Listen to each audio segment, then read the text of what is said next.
Plant physiology का एक नया चैप्टर स्टार्ट करेंगे बच्चे हम, that is respiration in plant.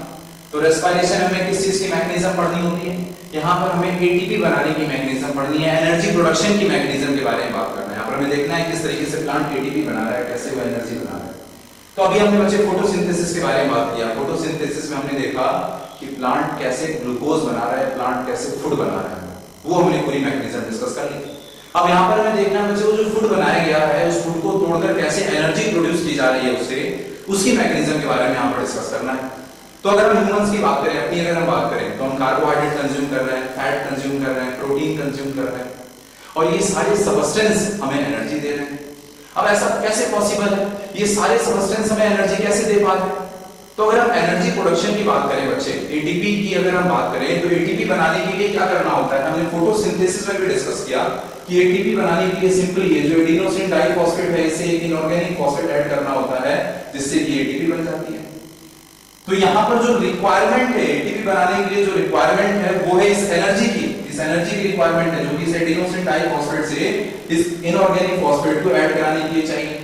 अब ये एनर्जी कहां से मिल रही है? तो देखिए बच्चे, ग्लूकोज के अंदर 6 कार्बन होते हैं, पता है 6 कार्बन का कंपाउंड होता है, और ये जो 6 कार्बन है ग्लूकोज के, इनका ये जो कार्बन कार्बन बॉन्ड यहाँ पर दिख रहा है आपको, जो कार्बन कार्बन बॉन्ड दिख रहा है, इसी कार्बन कार्बन बॉन्ड को तोड़ा जाएगा, और इसके टूटने से जो एनर्जी रिलीज होगी, इसके टूटने से जो एनर्जी रिलीज हो रही है, उसी एनर्जी को यूज करेंगे हम इस बॉन्ड को बनाने के लिए, एटीपी बनाने के लिए। यानी हमें समझ में आ गया कि इस चैप्टर में हम ये डिस्कस करने वाले हैं कि इस ग्लूकोज के अंदर, ये जो ग्लूकोज है इसके अंदर जो कार्बन कार्बन बॉन्ड है, कार्बन कार्बन बॉन्ड को कैसे तोड़ के एनर्जी प्रोड्यूस की जाए, और उस एनर्जी को यूज करके कैसे ये एटीपी बना ली जाए, इस प्रोसेस के मैकेनिज्म के बारे में हमें डिस्कस करना है। और इस ग्लूकोज को तोड़ने का जो ये प्रोसेस है, ये कहां चल रहा है? तो ये बच्चे सेल्स के अंदर चल रहा है। हमारी ये जो प्लांट की सेल्स हैं, या फिर हम ह्यूमंस की बात करें, हमारी जो बॉडी की सेल्स हैं, हमारी बॉडी की सेल्स को पता है कि कैसे इस ग्लूकोज को तोड़ना है, इनके कार्बन कार्बन बॉन्ड को कैसे तोड़ना है, और ये जो एनर्जी रिलीज हुई यहां से, इस एनर्जी को यूज करके कैसे ये एटीपी बनानी है, ये हमारी सेल को पता है। यानी जो रेस्पिरेशन है ये एक सेलुलर प्रोसेस है, ये एक सेलुलर प्रोसेस है, हमारे सेल्स के अंदर चल रहा है, ये प्लांट की सेल्स के अंदर चल रहा है।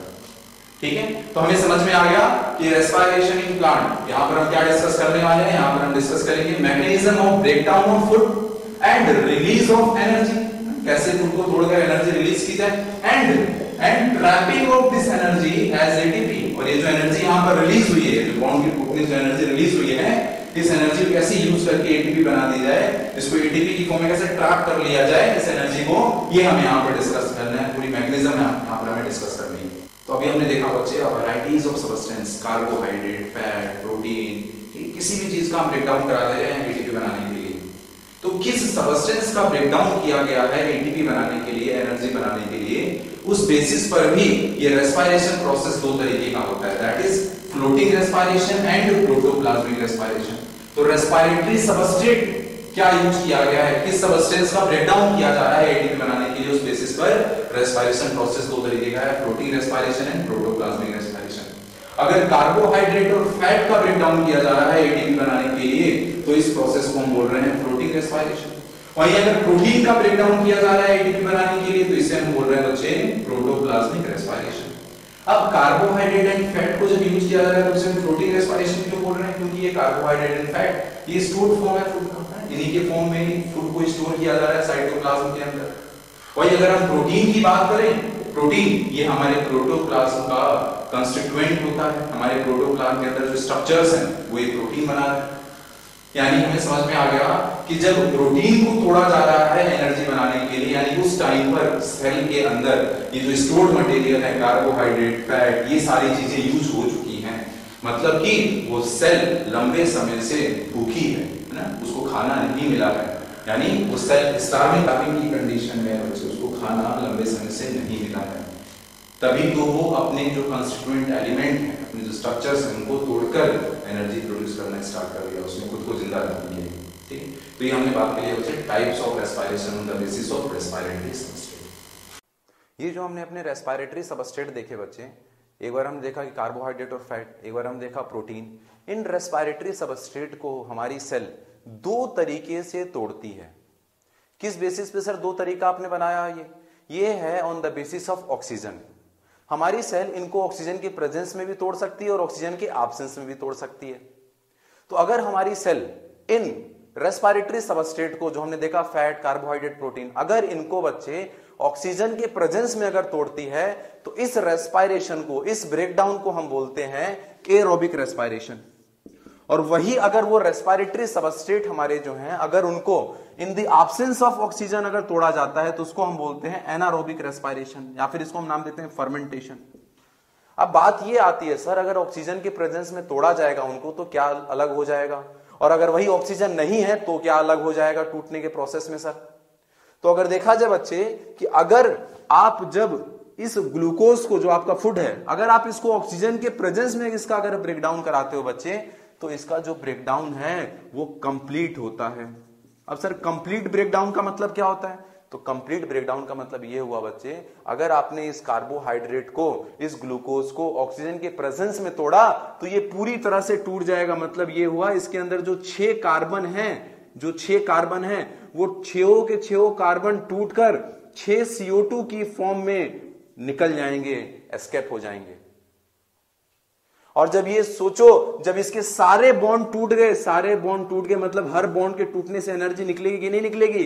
एकदम निकलेगी सर। यानी सर एक बात समझ में आ गई कि अगर हमने इस ग्लूकोज को ऑक्सीजन के प्रेजेंस में तोड़ा तो हमें ज्यादा से ज्यादा एनर्जी मिलेगी, बहुत ज्यादा एनर्जी मिलेगी। जितना ये एनर्जी दे सकता है उतनी एनर्जी हमें यहां पर देगा ये।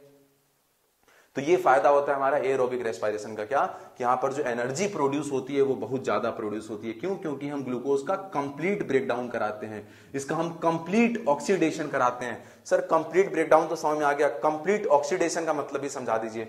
कब हम ये समझेंगे बच्चे कि इस ग्लूकोज का कंप्लीट ऑक्सीडेशन हो गया?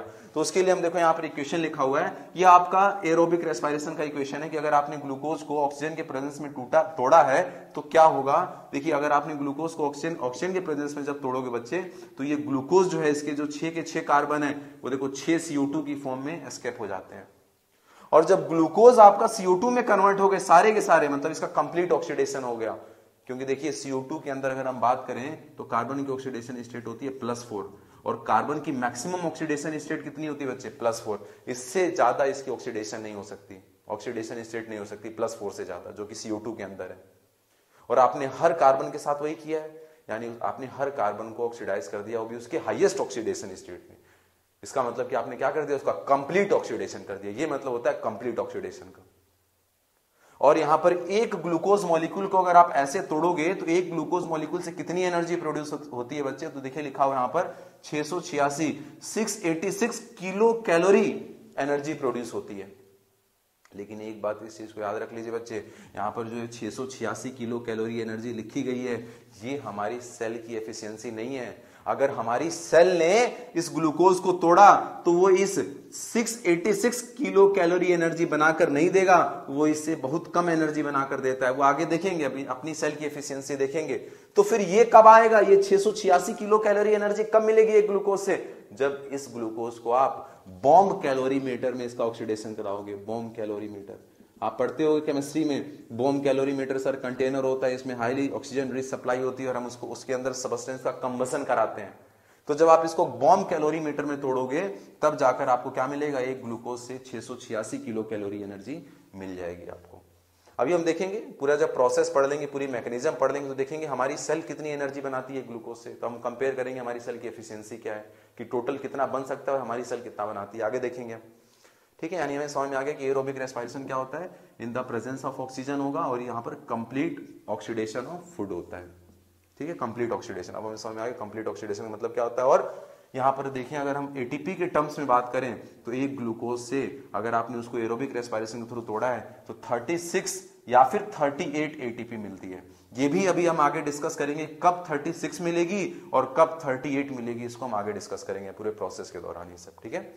और वहीं हम बात करें, अगर हमने एरोबिक रेस्पिरेशन किया है, अगर इस ग्लूकोज को आप ऑक्सीजन के एब्सेंस में तोड़ोगे तो क्या होता है बच्चे, इस ग्लूकोज का इनकम्प्लीट ब्रेकडाउन होता है। मतलब ये ग्लूकोज अब क्या नहीं होगा, अब ये ग्लूकोज पूरी तरह से टूटकर इसका हर एक कार्बन अलग नहीं होगा। अब इस ग्लूकोज से आप 6 CO2 नहीं बना सकते, इसका इनकम्प्लीट ब्रेकडाउन होगा। इनकम्प्लीट ब्रेकडाउन का मतलब क्या होता है? देखो ऐसा कुछ होगा, एक 3 कार्बन का प्रोडक्ट बन जाएगा, एक 3 कार्बन का बन जाएगा, या फिर 2 कार्बन के 2 बन जाएंगे और 2 CO2 निकल जाएगी। यानी पूरा कंप्लीट तो नहीं टूटा ना, ये सब काम होगा आपके कहां पे? Anaerobic respiration. यहां पर कंप्लीट ब्रेकडाउन नहीं होगा, कंप्लीट ऑक्सीडेशन नहीं होगा ग्लूकोज का। और जब खुद सोचिए बच्चे, जब हर एक बॉन्ड नहीं टूटेगा तो क्या पूरी एनर्जी निकल सकती है क्या? यानी सर यहां पर पूरी एनर्जी भी नहीं निकलेगी। क्यों? क्योंकि हर एक बॉन्ड टूटा ही नहीं। जो बॉन्ड बिना टूटे रह गए उनकी तो एनर्जी वहीं पर पड़ी हुई है, यानी यहां पर हमें एनर्जी भी बहुत कम मिलती है। और अगर देखा जाए कितनी एनर्जी मिलती है बच्चे, तो इस ग्लूकोज के अंदर जो टोटल एनर्जी है, उस टोटल एनर्जी का 7% से भी कम एनर्जी आपको मिलता है। लेस देन 7% एनर्जी आपको मिलती है यहां पर। ठीक है, तो देखते हैं यहां पर क्या करने वाले हैं। देखिए यहां पर इनकम्प्लीट ब्रेकडाउन में क्या करोगे? ग्लूकोज को आपने अगर in the absence of oxygen तोड़ा है तो क्या बन रहा है? देखो 2 कार्बन के 2 प्रोडक्ट बन जाएंगे, देखो अल्कोहल है ये, और 2 CO2 रिलीज हो जाएंगे, लेकिन कंप्लीट ब्रेकडाउन नहीं होगा। और एनर्जी देखो कितनी बनी है? 59 किलो कैलोरी, जो कि बहुत कम है। यहाँ पर लेस देन 7% एनर्जी हमको मिलती है। और अगर एटीपी की टर्म में देखें तो कितनी एटीपी मिलेगी आपको? केवल 2 एटीपी। और हमारे एरोबिक में 36 और 38, और यहाँ पर केवल 2 एटीपी मिलती है। ठीक है,